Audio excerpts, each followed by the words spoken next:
Hello everyone, this is Ian President of our guys. Today we're remembering Ezekiel 40 from the International Version, also known as NIV version. If you guys want to reveal on, guys can go to BibleGatesU.com where you guys can go on with your ideas on that. Let's go and get started. Ezekiel 40 International Version, NIV version.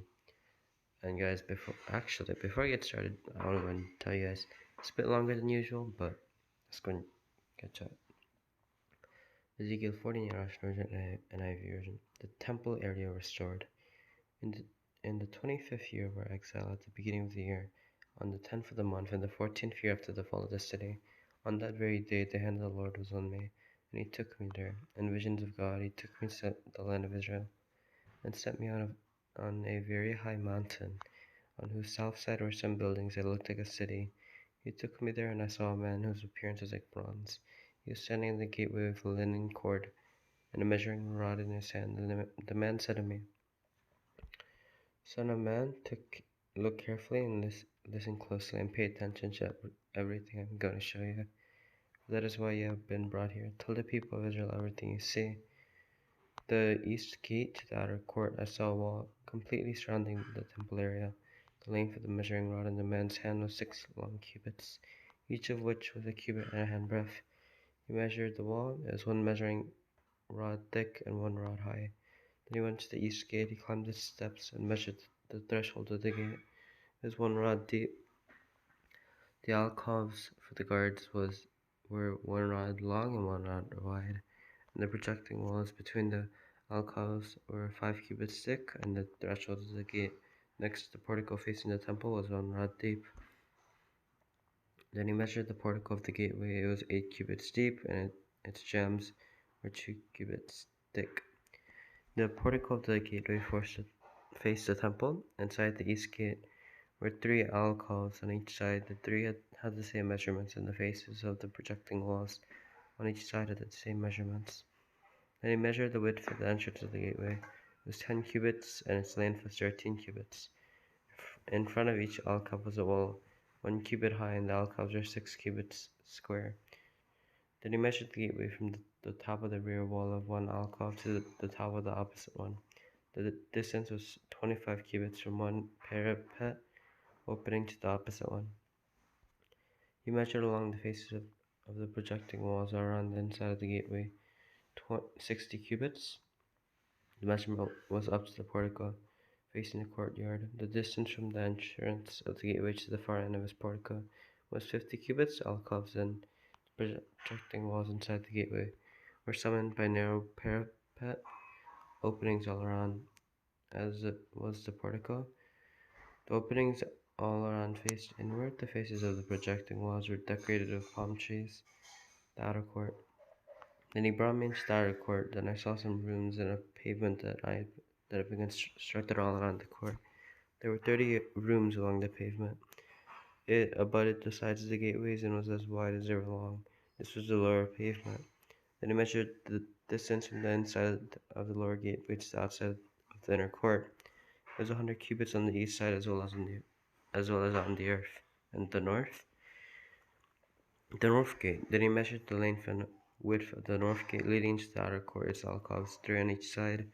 Its projecting walls and its portico had the same measurements as those of the first gateway. It's 50 cubits long and 25 cubits wide. Its openings, its porticos, and its palm tree decorations had the same measurements as those of the gates facing east. 7 steps led up to it with its portico opposite them. There was a gate to the inner court facing the north guard and north gate, just as there was on the east. He measured from one gate to the opposite one. It was 100 cubits. The south gate. Then he led me to the south side, and I saw the south gate. He measured its jambs and its portico, and they had the same measurements as the others. The gateway and its porticos had narrow openings all around. Like the openings of the others, it was 50 cubits long and 25 cubits wide. 70 steps led up to it, with its portico opposite them. It had palm tree decorations on the faces of the projecting walls on each side. The inner court also had a gate facing south, and he measured from this gate to the outer gate on the south side. It was 100 cubits. The gates to the inner court. Then he brought me into the inner court through the south gate, and he measured the south gate. It had the same measurements as the others, as alcoves, as projecting walls. Sorry guys, and its portico had the same measurements as the others. The gateway and its portico had openings all around. It was 50 cubits long, 25 cubits wide. The porticos of the gateways around the inner court were 25 cubits wide and 5 cubits deep. Its portico faced the outer court. Palm trees decorated its gems, and 8 steps led up to it. Then he brought me to the inner court on the east side, and he measured the gateway, and did the same measurement as the others. Its alcoves, its projecting walls, and its portico had the same measurements as the others. The gateway and its portico had openings all around. It was 50 cubits long and 25 cubits wide. Its portico faced the outer court. Palm trees decorated the gems on either side, and 8 steps led up to it. Then he brought me to the north gate and measured it. It had the same measurements as the others, as did its alcoves, its projecting walls, and its porticos, and it had openings all around. It was 50 cubits long and 25 cubits wide. Its portico faced the outer court. Palm trees decorated the gems on either side, and 8 steps led up to it. The rooms for preparing sacrifices. A room with a doorway was by the portico, and each of the inner gateways where the burnt offerings were washed. In the portico of the gateway were 2 temples on each side, on which the burnt offerings, sin offerings, and guilt offerings were slaughtered. By the outside wall of the portico of the gateway, near the steps at the entrance of the north gateway were 2 tables, and on the other side of the steps were 2 tables. So there were 4 tables on one side of the gateway and 4 on the other, 8 tables in all, on which the sacrifices were slaughtered.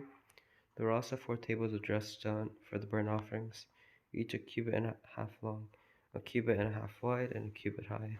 On them were placed utensils for slaughtering the burnt offerings and the other sacrifices. And double-pronged hooks, each a handbreadth long, were attached to the wall all around. The tables were for the flesh of the offerings. The room for the priests. Outside the inner gate within the inner court were 2 rooms, one at the side of the north gate facing south, and another at the side of the south gate and facing north. He said to me, the room facing north and south is for the priests who guard the temple, and the room facing north is for the priests who guard the altar. These are the sons of Zadok, who were the only Levites who may draw near to the Lord to minister before him. Then he measured the court. It was square, 100 cubits long and 100 cubits wide. And the altar was in front of the temple, the new temple. He brought me to the portico of the temple and measured the gems of the portico. They are 5 cubits wide on either side. The wood for the entrance was 14 cubits, and its projecting walls were 3 cubits wide on either side. The portico was 20 cubits wide and 20 cubits from front to back. It was reached by a flight of stairs, and there are pillars on each side of the gems. Okay guys, I really hope you enjoyed it. I know it was a bit longer than usual, and I'm sorry that I kept on making mistakes. Yeah, I would hope that you enjoyed it, and I will see you next time. Bye.